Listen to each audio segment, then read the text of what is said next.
when I have a patient that comes in and they do really, really well, really quickly from my recommendations, I like to rub the medical industry's nose into it because they just stubbornly don't want to listen, which is fine. More patience for me. That's okay. So eczema is like one of the first, I had sort of like the first rush of new patients when I was just starting. I just seemed to get a lot of eczema patients for some reason.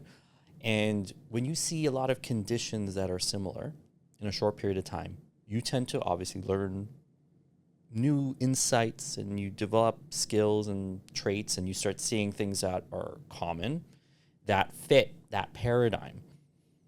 And it's really common for a lot of conditions. And then you get a style of practice that suits those conditions and you start seeing results. And then the more you refine it, you get better, more and more practical results. And so with eczema, what was really obvious early in my style of treatment was that it's food aggravated. Now, I didn't say food initiated. It might be, though. So the really fast version is a very common presentation or onset of eczema is when children, infants, are coming off breast milk and they start formula or cow's milk. So that's a real common transitional period when you see the onset of eczema. Now, eczema can occur before. I get a lot of like newborns even that have seemingly a type of eczema. Those are more complicated cases, obviously. And usually it's, you don't treat the infant, you treat the mom. That's a different topic. But when we see that transitional period of starting and introducing either it's cow's milk or even food introduction, you'll start seeing like hey, you know what, he started getting a little patch here and now it's like all the whole cheek or on his arms or on his tummy or on his legs, and it gets better. We put some creams on it, goes away, and then it comes back again. If they get a cold, it flares up. If they go in the pool, it flares up. If the winter comes, it's dry, it flares up. And so their pediatrician, they'll give some steroid cream, which, to be quite honest, if you use sparingly, it's no big deal. Kind of like will calm down a really nasty flare up, which that's what you want. You want symptom relief. But you also want to get to the heart of the problem, like why are they getting eczema? If the pediatrician's like, I don't know, which most of the time they do. And a lot of times they'll be like, they'll just grow out of it, which is kind of true, kind of not true. Sometimes they'll send them to a children's dermatologist. Sometimes they'll send them to an allergist, because if it's like, a year old, year and a half, and like maybe they're like they're reacting to something, maybe it's environmental, those are probably going to show up negative. But if you mention food, all the hairs on the back of their neck start to stand up and they get really uncomfortable really quickly. And the automatic response is food doesn't cause eczema, has nothing to do with it. That makes me so mad. Because the parents are not stupid. And they see that if they introduce something or they don't use a certain food for a while and they bring it back and they're like, you know what, every time we give so-and-so this type of cracker, for example, their eczema gets worse. Now, those parents are with those kids all the time. They see the patterns. Then you get someone like me that I already know in the back of my mind, I'm like, there's certain foods that are causing this aggravation. And then they're getting pushback from the allergists and pediatricians, and because their paradigm is food does not cause this. If it doesn't cause it, then why be concerned with other things that are environmental? That's like saying your eczema Could be a dog allergy if you got a pet. Could be environmental. It could be something on their skin, their clothing.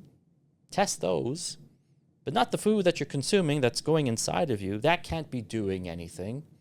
It's kind of I don't want to use not nice words, but it doesn't make sense. So right away, there's a paradigm or philosophy that food can't cause this. And that's just an inconvenient truth for them because it does.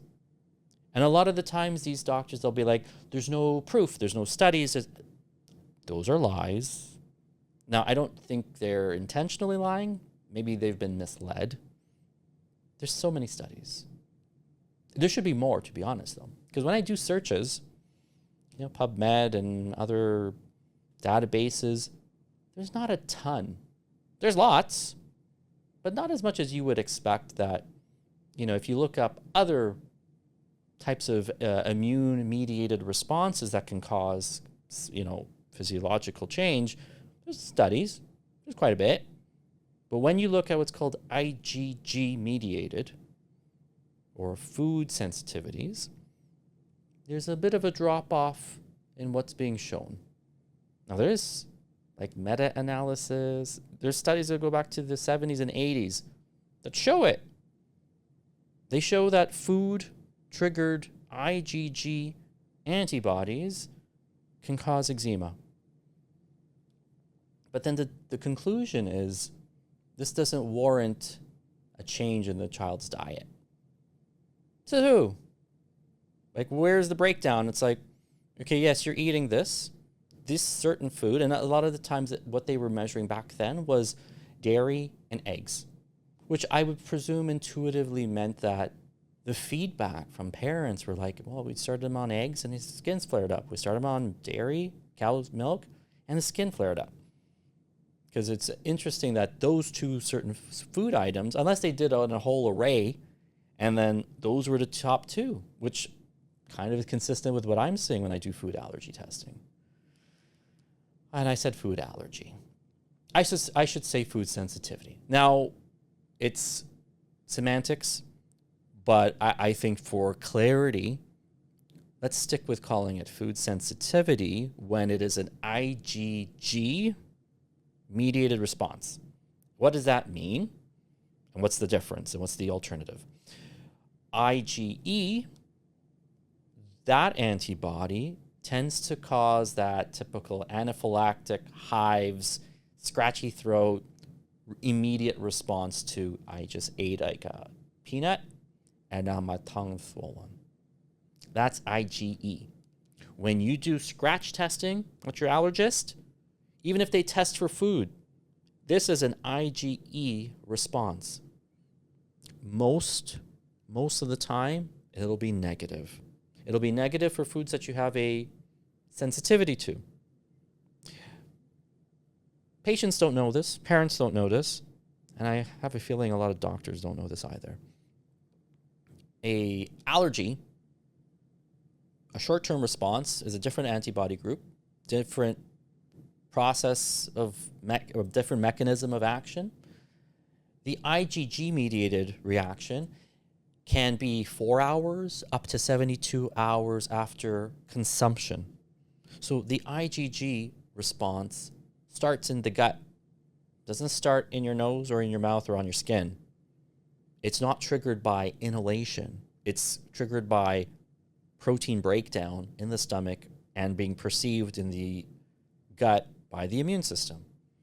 And then this whole reaction, reviewing notes and, a quick search before I started this, a great, statement was made that the effects of a IgG triggered response can last for weeks, meaning the impact, whether it is eczema or some other physiological change, can last weeks after that initial contact. So let's zoom out a little bit. Let's just say that Timmy has a sensitivity to cow's milk. So he drinks some milk proteins go into his intestine, his immune system creates an IgG response, maybe even the next day. Let's just say he had a little bit of loose stool. Mom didn't think much of it. Maybe he ate something different. Maybe she didn't notice because milk's part of his diet, that it's not like he didn't drink it and then right away have a reaction. But then the next day or the day after, maybe he got a little bit of an eczema patch, maybe complained of a tummy ache. It's hard to correlate and connect that, all these subsequent days later, that these reactions and changes in his health were traced back to that glass of milk. Now, what happens when you have that glass of milk every single day? If you trigger an IgG response to the consumption of that single episode of milk, what's the response looking like after a week of every single day having that milk? Think of something ramping up and then calming down over time, but you're not giving it time. So it's ramping up, ramping up, ramping up. Now you've got this close to an exponential rise in these antibodies, the specific IgG antibodies, that on one episode or one contact could cause up to weeks of inflammation and change. Now you're doing it subsequent days, sometimes months, sometimes years. What would the antibody load look like at that point? Now, there is a point where the immune system no longer says, well, we can't just keep on ramping up exponentially because we don't have the resources to it. You can't do it. You ever see a kid with really, really bad eczema? I don't mean like a little patch. I mean, looks like a burn victim. Those are the kids that have been on it for months, consuming something that they're reacting to. They've done the cortisone creams. It's calmed down a little bit, but before you know it, it's right back up there again. Scratching, bleeding, oozing, crusting. I've seen it. What makes it better? Don't ask your allergist. Because they'll just resort back to it's not food. It's like, but we know that food causes IgG responses. We know that it's a delayed response. We know that it causes this a high correlation with eczema, because eczema, like initial hives, often are IgE-mediated. But chronic eczema shows up as IgG. So where's the IgGs coming from? I already said it's food. Okay. So if I sound frustrated, it's because the science is there. It's very clear. It's really practical. And what's the solution? Can you remove dairy? Well, I mean, assuming it's dairy. If a patient comes in, let's say it's a 4-year-old. At 4 years old, they've kind of had exposure to most adult foods. They probably have their favorites. Some of them are picky. But if it's at the point where, like, listen, he's uncomfortable, it's affecting his, in the morning his bed sheets have like blood crusted on it. He's got this red patch, never goes away. We have to keep using cream. He complains after the bath. It's like, what can we do? Food sensitivity testing. It's a blood test. It measures most of the foods that Timmy is consuming. It takes a couple weeks. Once you get the results, what I would say is a good practitioner would have some experience knowing how to decipher what foods need to be removed, what foods should be reduced, and which foods are okay to continue. You can't take away everything because Timmy's got to eat. Sometimes you have to take away Timmy's favorite. Probably. Usually Timmy's favorite is garbage anyways. When we do food sensitivity testing, there's a strong trend that dairy is 95% of the time number 1. Gluten-containing grains, number 2. Eggs, particularly egg whites, number 3. However, I don't particularly remove eggs. Unless, and this was last week, I had a patient, older, not a child, an adult, and they have that total body eczema, just constantly red, constantly inflamed. And so we did food sensitivity, cut out a bunch of the highly elevated food groups, not necessarily just individual items just because they score highly. I usually look for the groups of foods that are overall, like this group doesn't do well with you, like nuts and seeds, for example. So this individual came back and they're like, I was doing really well, but every time I had eggs, it would be a flare-up. So I just cut out eggs for the time being, and it's been better. Cool. That's good. Those are usually individuals that they've got a specific thing for eggs or nuts. But most of the time, it's gluten and dairy. Now, people always ask, if I travel, can I have gluten and dairy? I'm like, depends where you're traveling to. Outside of North America? For sure. Why is that? That's a different podcast. Yeah, we'll get into that in the future. Long story short, your kid has eczema, food sensitivity, probably gluten and dairy. So simple. Supplements, probably don't need it. Just maybe something that's more of a natural moisturizer, really like reducing chemical exposure. Changing your soaps will be a big thing, shampoos, all that stuff, as low chemical as zero chemical as possible. Can you use cortisone cream? Well, when it's a bad flare-up, for sure, just to calm it down. But over time, if you're really like 100% on point with the diet, within a month you see significant change, better than 50%, probably 75% after the month. First month, not bad. Hate to brag, but if you wait around for other people to brag for you, they'll never do it. So is there anything else I want to say? Just vent. 18 minutes of me venting about food sensitivities. I must really care about that because I talk so much about it. Okay, why are the foods, why dairy, why gluten? I didn't want to leave it on a cliffhanger.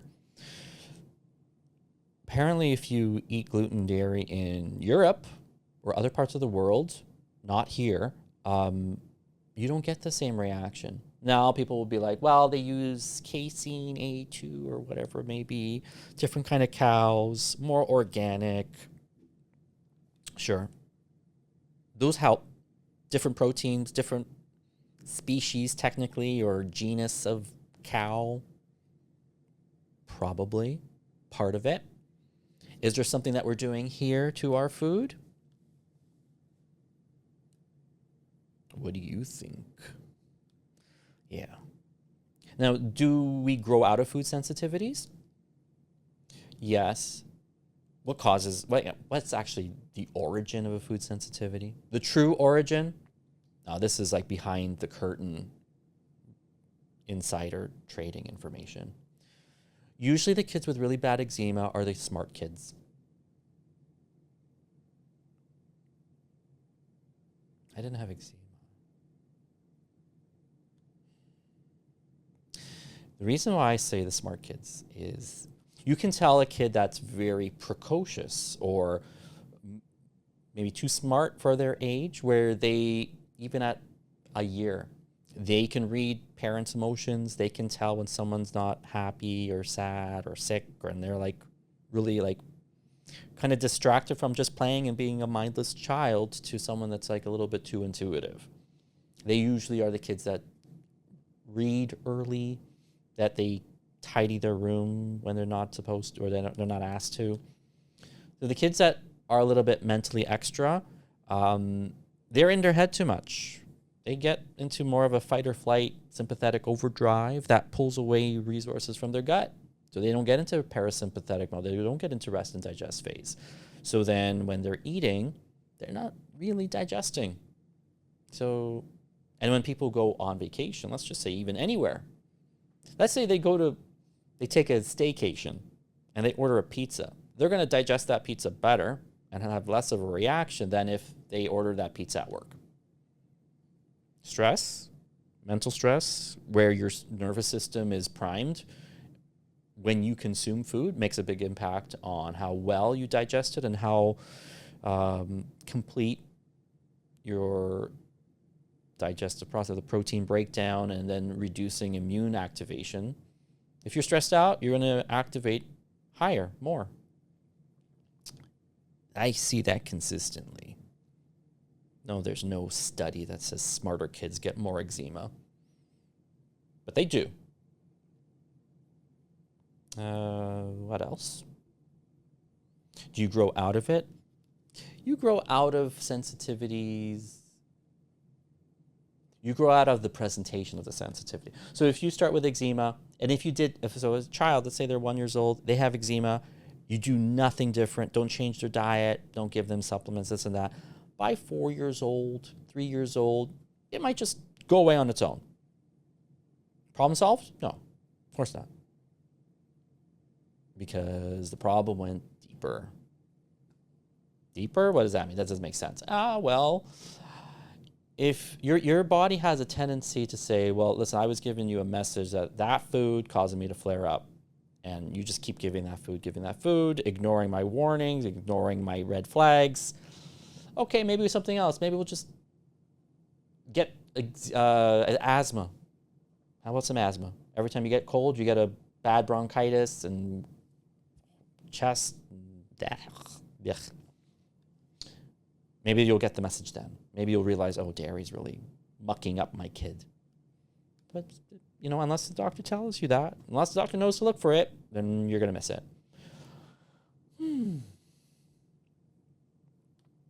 Food sensitivities, can they develop over time? Absolutely. Can you develop them in adulthood? All the time.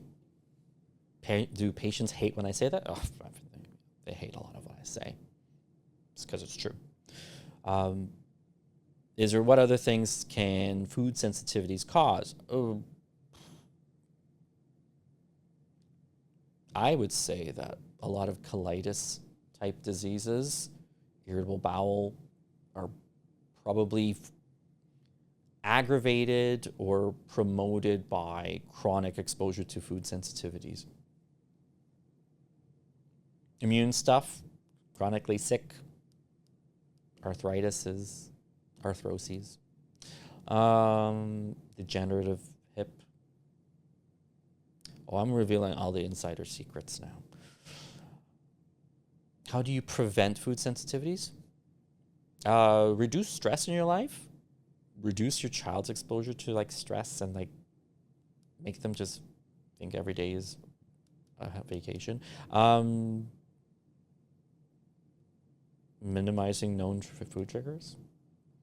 When you're older, you can do digestive enzymes and some gut repair, because then there is when they say leaky gut, I hate that term, but the truth is if you have increased permeability of your gut, you're going to have more immune activation.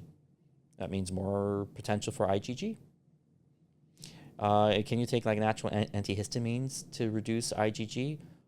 Kind of. I don't find that they often do the trick, because once they're created and activated in the gut, your body has to metabolize it.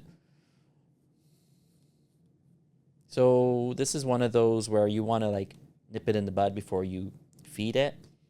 And don't feel bad if you have to bring your kid a separate dessert for a birthday party, or that you just order a gluten dairy-free cake that everyone has to suffer with. They're not that bad. Some of them are good. They shouldn't be eating that much junk anyways. We are spoiled. Okay. Eczema, gluten, dairy, food causes IgG, delayed response, hard to track.